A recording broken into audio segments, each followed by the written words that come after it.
और बच्चों कैसी पढ़ाई चल रही है आप लोगों की? उम्मीद करता हूँ अच्छी पढ़ाई चल रही होगी। आज बच्चों फिजिक्स 12 इलेक्ट्रोस्टैटिक्स चैप्टर 1 लेक्चर 7। तो अभी हमने पिछले लेक्चर में बात की थी कूलम्स लॉ। कूलम्स लॉ क्या होता है, उसके हम न्यूमेरिकल किस तरीके से करते हैं। आज बेटा कूलम्स लॉ को हम वेक्टर फॉर्म में लिखेंगे। अभी तक जो हमने कूलम्स लॉ यूज किया वो स्केलर फॉर्म था, फॉर्मूला था उसका, ठीक है। तो Coulomb's law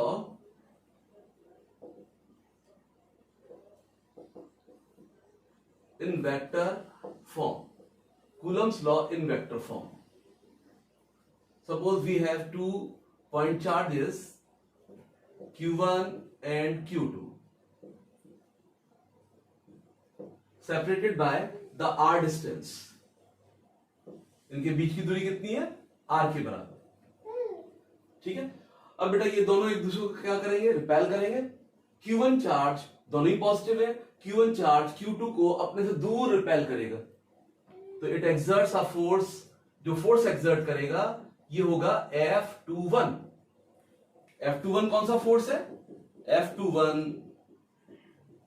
electric force on Q2 applied by Q1। जो Q2 पर Q1 फोर्स अप्लाई कर रहा है दैट इज F21, ठीक है। अब इसका मैं यही हाल के हाल मैग्नीट्यूड लिख दूं कि भाई इसका मैग्नीट्यूड कितना होगा? 1/4 pi epsilon not product of charges Q1 Q2 over square of the distance. Distance is r square हो गया। ये तो बच्चों यहां पर रहा इसका मैग्नीट्यूड, ये तो मैग्नीट्यूड रहा। अब हम जानते ही हैं कोई भी वेक्टर हम कैसे लिखते हैं? Vector A is equal to magnitude of A vector and its unit vector. A cap is the unit vector of vector A. Unit vector indicates the direction of A vector. तो अब मुझे ऐसे यहां पर F21 के लिए भी एक यूनिट वेक्टर ढूंढना होगा जो उसकी डायरेक्शन को बता रहा है। डायरेक्शन कहां पर है? F21 की राइट हैंड की तरफ। तो डिस्टेंस को बच्चों यूनिट वेक्टर में कन्वर्ट करना या डिस्प्लेसमेंट वेक्टर बनाना आसान होता है। तो अब मैं क्या करता हूं, यहां पर 1 से भाई डायरेक्शन क्या है F21 की? From Q1 to Q2। तो मैं एक यूनिट वेक्टर बनाता हूं कहां से? चार्ज 1 से 2 के टूवर्ड्स। तो it is written as R12 cap. तो R12 कैप यहां पर क्या है?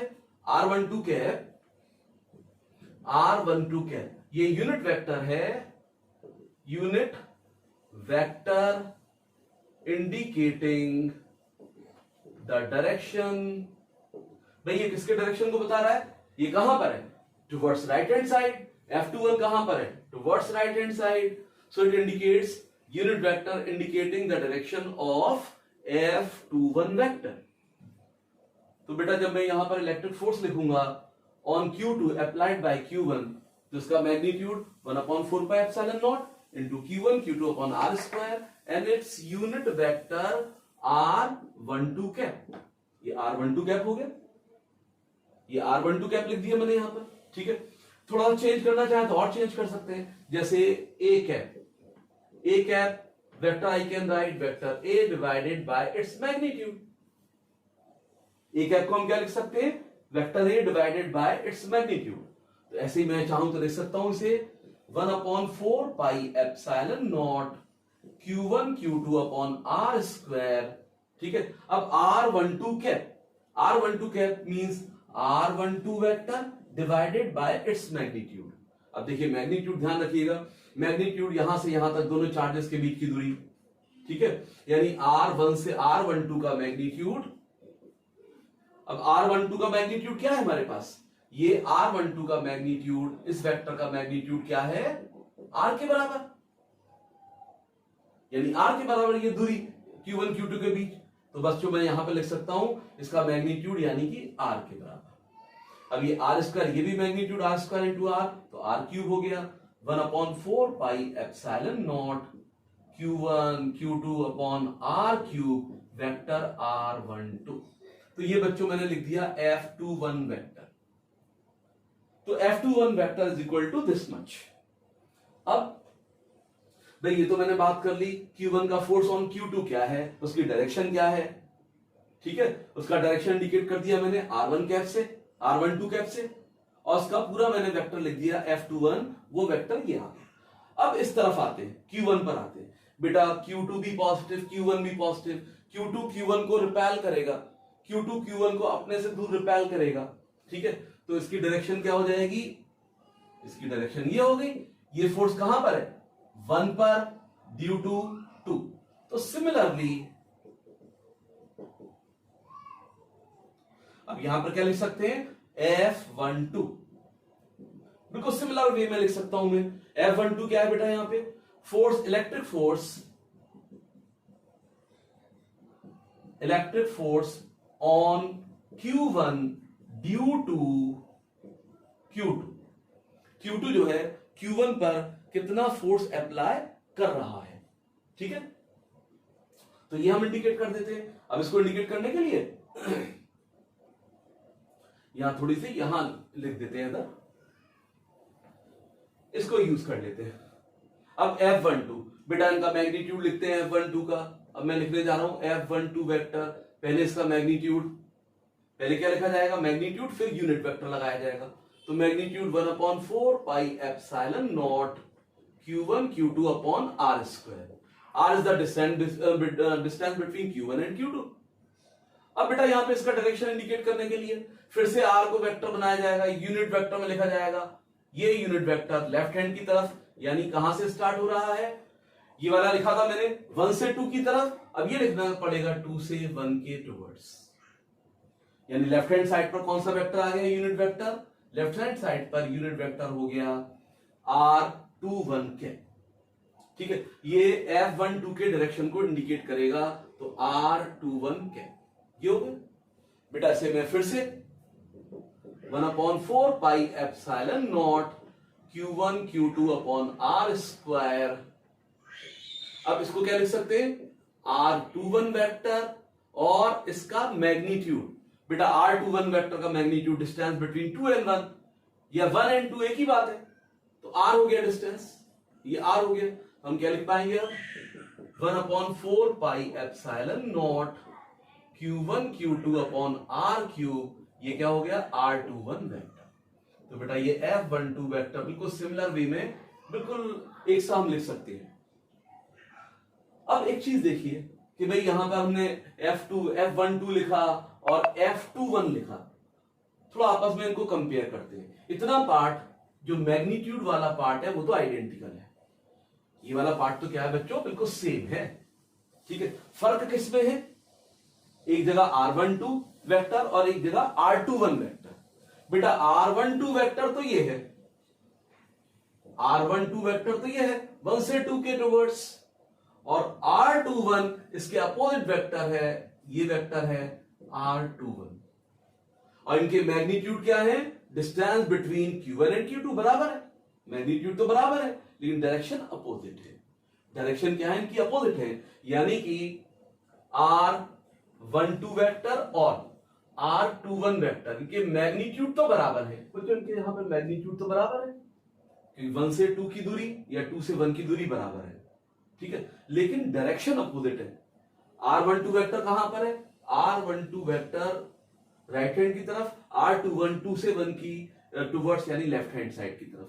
तो अगर मैं इसे वेक्टर फॉर्म में लिखूं R12 is equal to R21 vector, magnitude तो बराबर है, इज इक्वल टू लगा दिया, लेकिन डायरेक्शन अपोजिट है तो नेगेटिव चिपका देता हूं। क्या कर दिया, माइनस चिपका दिया। तो अब इसका फायदा क्या हुआ मेरे पास, अब देखो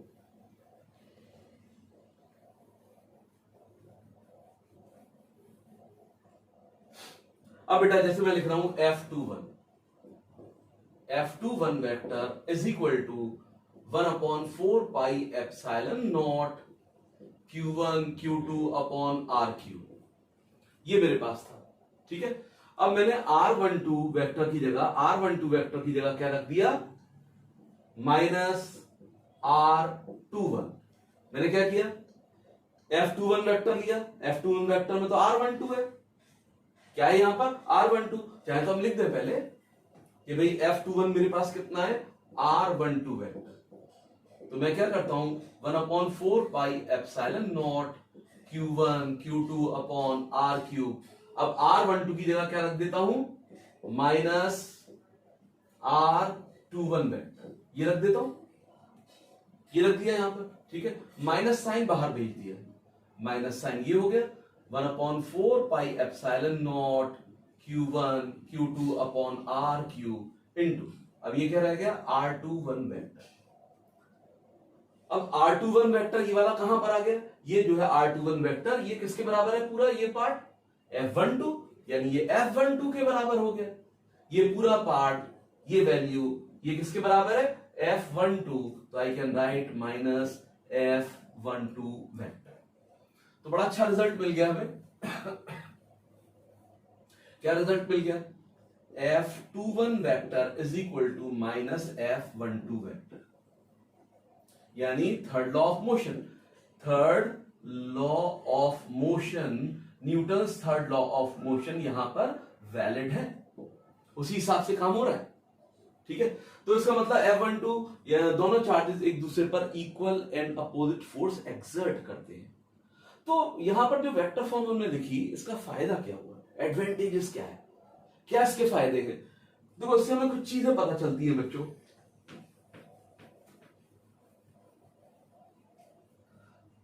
यानी इसका हमें फायदा क्या हुआ, बेनिफिट एडवांटेज क्या हुए, एडवांटेजेस किसके, ये वेक्टर फॉर्म में लिखने के। पहला एडवांटेज तो यही हो रहा है कि भाई दोनों एक दूसरे पर equal and opposite force exert करते हैं, यानी Q1 एंड Q2 exerts equal and opposite force, यानी F12 vector is equal to minus F21 vector. और दूसरा ये कि भाई जैसे आप देख रहे हैं R12 वेक्टर आ रहा है, F21 लिखना है तो R12 आ रहा है, F12 लिखेंगे, F12 लिखेंगे तो यहां पर क्या हो जाएगा, R21 हो जाएगा, R21 वेक्टर, यानी F21 वेक्टर R12 के अलोंग है।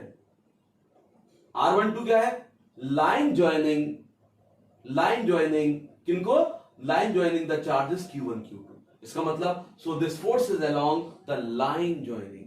तो बच्चों यहां बड़ी इंपॉर्टेंट बात हमें पता चलती है, F12 हो या F21 हो, किसके अलोंग काम कर रहे हैं, they are acting along the line joining the charges, are acting along the line joining the charges, यानी ये जो वर्क कर रहा है F12 आइदर 1F2 F12 और F21 is acting along the line joining the charges, ठीक है। Now बात करते हैं प्रिंसिपल ऑफ सुपरपोजिशन, बड़ा इंपॉर्टेंट लॉ है और यही नहीं कई जगह काम करेगा। अभी हम इलेक्ट्रिक फील्ड में देखेंगे, ठीक है, आगे पोटेंशियल पर बढ़ जाएंगे, फिर मैग्नेटिक फील्ड में आ जाएंगे, फिर आगे ऑप्टिक्स में भी ये थोड़ा काम यूज होगा, प्रिंसिपल ऑफ सुपरपोजिशन, ठीक है। तो यह principle of superposition, principle of superposition, principle of superposition, ठीक है। Suppose we have a charge Q0, it is surrounded by a group of charges like Q1, Q2, Q3 and so on. अगर मैं यहां से ज्वाइन कर देता हूं, suppose this distance is R1 और ये डिस्टेंस R2 है, ये डिस्टेंस R3 है, ठीक है। अब बारी बारी से यहां पर फोर्स देखें, सबसे पहले ये Q0 है, देखो अब जो Q1 है, ठीक है, इस लाइन जो Q1 और Q0 को लाइन ज्वाइन कर रही है, दिस इज द लाइन, इसके अलोंग फोर्स लगाएगा Q1, सभी चार्ज पॉजिटिव है, Q1 Q0 को रिपेल करेगा, इस R1 के अलोंग, तो ये हमारे पास हो गया, इसको मैं लिख रहा हूं F1 फोर्स। Q2 जो है ये भी Q0 को रिपेल करेगा इस लाइन के अलोंग, तो ये फोर्स लिख दिया मैंने F2। In the similar way Q3 also exert a force along this line R3, that is F3 force। अब मैंने कहा बच्चों नेट फोर्स क्या होगा, नेट फोर्स क्या होगा, नेट फोर्स आप कहेंगे कि जो फोर्सेस काम कर रहे हैं, जितने भी फोर्स Q0 पे काम कर रहे हैं, उनका वेक्टर एडिशन, उनका क्या कर दे, वेक्टर एडिशन। तो प्रिंसिपल ऑफ सुपरपोजिशन हमें यही बता रहा है कि भाई जो नेट फोर्स हम निकालेंगे एक पर्टिकुलर चार्ज पर due to a group of charges, तो ये नेट फोर्स क्या होगा, vector addition of individual force exerted by individual charge on this particular charge। ठीक है, तो it is called principal of superposition. तो प्रिंसिपल ऑफ सुपरपोजिशन में द नेट फोर्स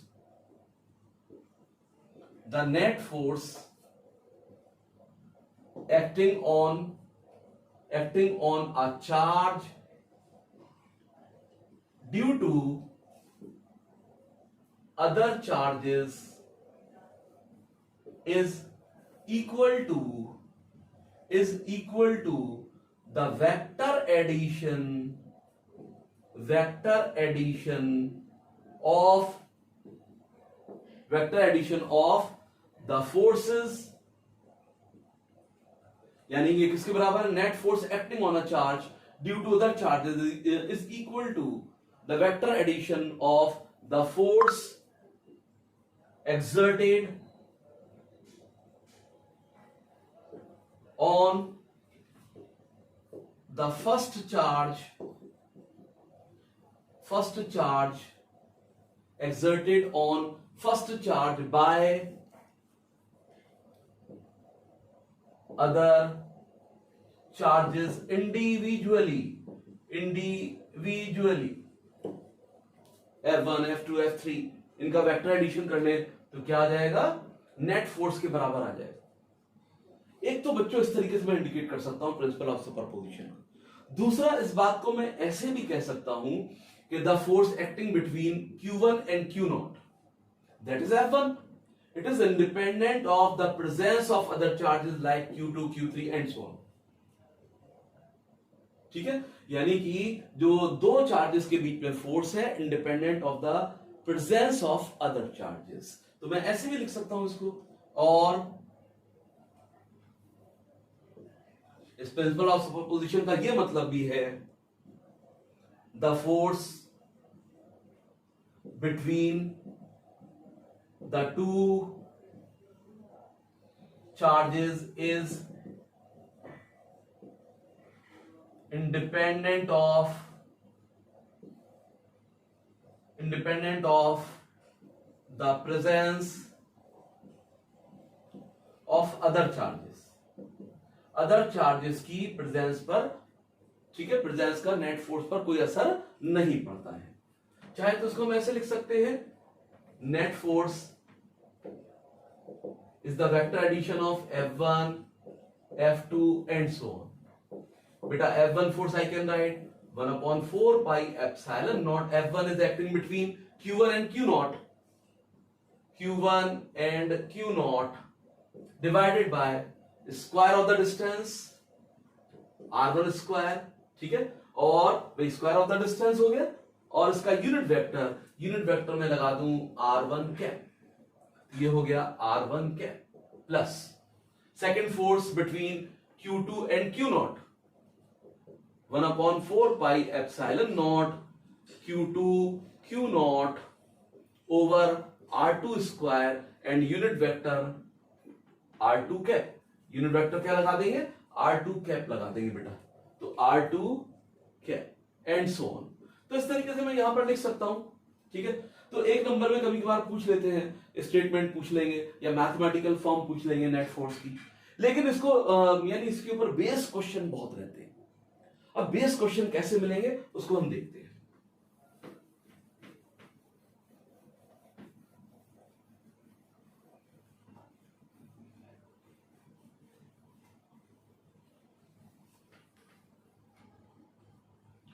सबसे पहले जैसे अगर मैं बात करूं, सपोज यहां पर मेरे पास चार्ज है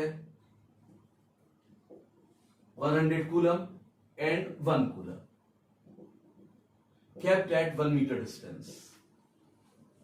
ठीक है, ये 100 कूलम का चार्ज और ये 1 कूलम का चार्ज। ठीक है, अब यहां पर जैसे ये एक्सर्ट कर रहा है फोर्स, इसको लिख दिया मैंने, दिस फोर्स इज F2, और ये जो इधर एक्सर्ट हो रहा है F1 फोर्स।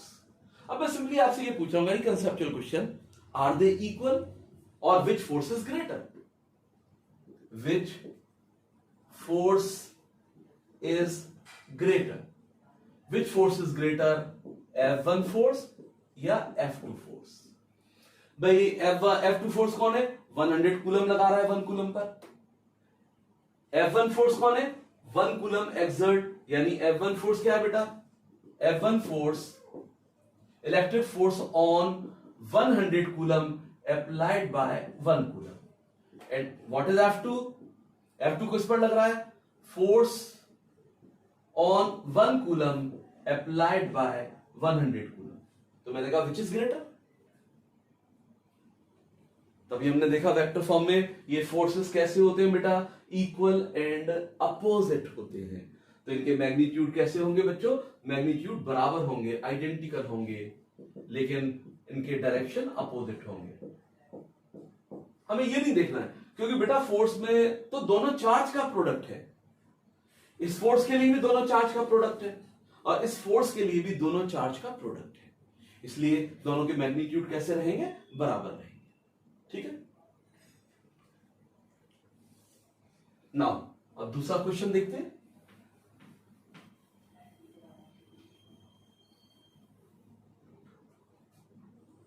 अब देखो, जैसे मेरे पास एक चार्ज है +1 कूलम, और एक चार्ज है यहां पर -1 कूलम,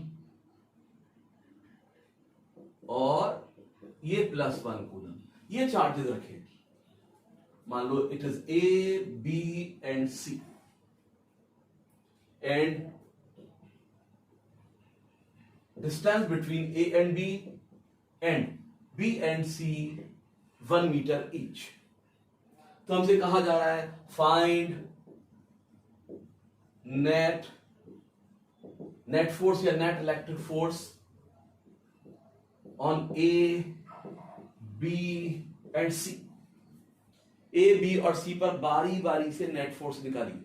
ठीक है, तो सबसे पहले यहां निकालते हैं at A, net force at A पर नेट फोर्स लेते हैं। अब नेट फोर्स A पर ले रहे हैं तो इधर आ जाए, A को अकेला छोड़ दे। अब सबसे पहले B पर चार्ज कैसा है, नेगेटिव, तो B चार्ज A को अपने टुवर्ड्स अट्रैक्ट करेगा। क्या करेगा, A को अपने टुवर्ड्स अट्रैक्ट करेगा, तो फोर्स ये लगेगा। ये कौन लगा रहा है, B फोर्स लगा रहा है किस पर, A पर, FAB। क्या लिख देंगे, FAB, यानी FAB फोर्स हो गया। B जो है A को अपनी तरफ अट्रैक्ट करेगा FAB फोर्स से, लेकिन C जो है ये भी पॉजिटिव, A भी पॉजिटिव, C A को रिपेल करेगा अपने से दूर, ये रिपेल करेगा FAC। ये हो गया। तो A पर दो फोर्स काम कर रहे हैं, FAC एंड FAB। तो बेटा दोनों के मैग्नीट्यूड लिखते हैं पहले, FAC, A और C के बीच में फोर्स। तो मैं डायरेक्ट यहां पे कूलम्बिक कांस्टेंट C लगा देता हूं, बाद में अगर जरूरत पड़ेगी तो वैल्यू प्लेस कर देंगे, है ना।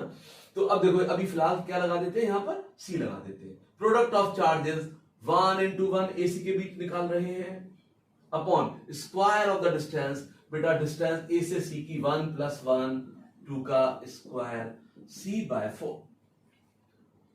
4A से RAC कितना हो गया, C/4।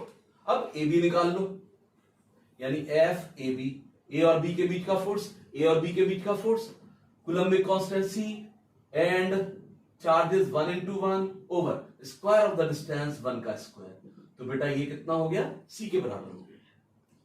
दोनों के डायरेक्शन देखिए, दोनों के डायरेक्शन क्या है, they are opposite in direction. Which is greater, FAB is greater, FAC is smaller. तो बेटा नेट फोर्स हो गया, नेट फोर्स ग्रेटर फोर्स में से स्मॉलर सब्ट्रैक्ट कर दें, FAB minus FAC, FABC and FAC C/4, it is 3C/4।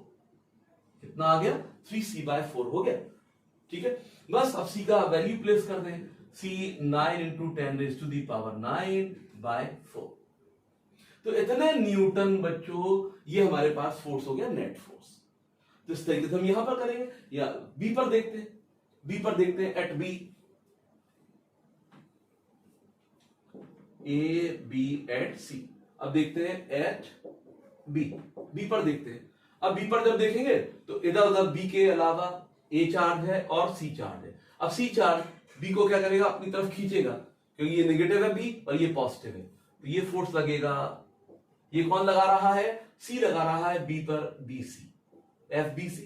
तो F B सी, बेटा एफ बी सी की वैल्यू लिख देते हैं, F B C, C product of charges again 1 into 1 over square of the distance 1 का square, it is C only. F B C कितना हो गया, सी के बराबर। अब बेटा दूसरा, ए चार्ज बी को क्या करेगा, अपनी ओर अट्रैक्ट करेगा, अपने टूवर्ड अट्रैक्ट करेगा, क्योंकि तो बोथ आर अपोजिट, तो it is F B A, यानी force on B apply by A. तो एफ बी ए बेटा इसका मैग्नीट्यूड लिख देते हैं, एफ बी ए का C into again charges 1 into 1 over square of the distance 1 का स्क्वायर, दैट इज सी। बेटा दोनों के डायरेक्शन क्या है, दोनों के डायरेक्शन अपोजिट है, तो net force becomes F B A minus F B C, F B A minus F B C, both C, so it is they are cancel out, so 0, net force becomes 0। अगर मैं सी पर देखूं, सी पर बिल्कुल यही कहानी आ जाएगी, बिल्कुल ऐसे ही आ जाएगा, लेकिन डायरेक्शन क्या हो जाएगा बेटा, जैसे हम यहाँ पे जो डायरेक्शन मेंशन करें, ठीक है, जैसे यहाँ पर जो हमेशा बढ़ेगा जो डायरेक्शन होगा एफ ए बी कहां पर है भाई, एफ ए बी कहां है यहाँ, एफ ए बी यानी इस तरफ, तो डायरेक्शन कहां हो जाएगा, राइट हैंड के टुवर्ड। नेट का डायरेक्शन कहां पर हो जाएगा, ए बी के अलोंग, एफ ए बी के along, along F A B. अब यहां पर निकालेंगे भाई ये चार्ज प्लस चार्ज यानी ए, अब सी पर निकालें एट सी, ए सी को क्या करेगा, रिपेल करेगा, एफ सी ए, बी सी को अट्रैक्ट करेगा, एफ सी बी। ये हो गए, दोनों अपोजिट हो गए, ठीक है, माइनस कर दिया जाएगा। अब क्या कर देंगे यहां पर, यानी इस केस में यहां पर जैसे प्लस था और ये हमारे पास माइनस है ना, तो यहां पर अब फिर से वही चीज आ जाएगी, यहां पे फिर से माइनस कर दीजिए, ठीक है। तो नेट फोर्स क्या हो गया, एट सी एफ सी ए, इसकी वैल्यू रख दो बच्चों, एफ सी ए कितना हो गया, सी इंटू सी और ए के बीच में 1 into 1 upon 2 का स्क्वायर, सी बाय 4, कितना आ गया, सी बाय 4। अब एफ सी बी, सी और बी के बीच में अगेन सी 1 into 1 ओवर 1 का स्क्वायर, इट इज सी। फिर से सी माइनस सी बाय 4, तो क्या आ जाएगा हमारे पास, यही आ जाएगा। नेट फोर्स कितना आ गया, नेट फोर्स सी माइनस सी बाय 4, 3 सी बाय 4, ये हो गया। अब बड़ा कौन है, सी बी, तो सी बी के टुवर्ड्स या इसका डायरेक्शन हो जाएगा। तो इस तरीके से बच्चों हम प्रिंसिपल्स ऑफ सुपरपोजिशन को यूज करते हैं। तो नेक्स्ट लेक्चर में और क्वेश्चन देखेंगे।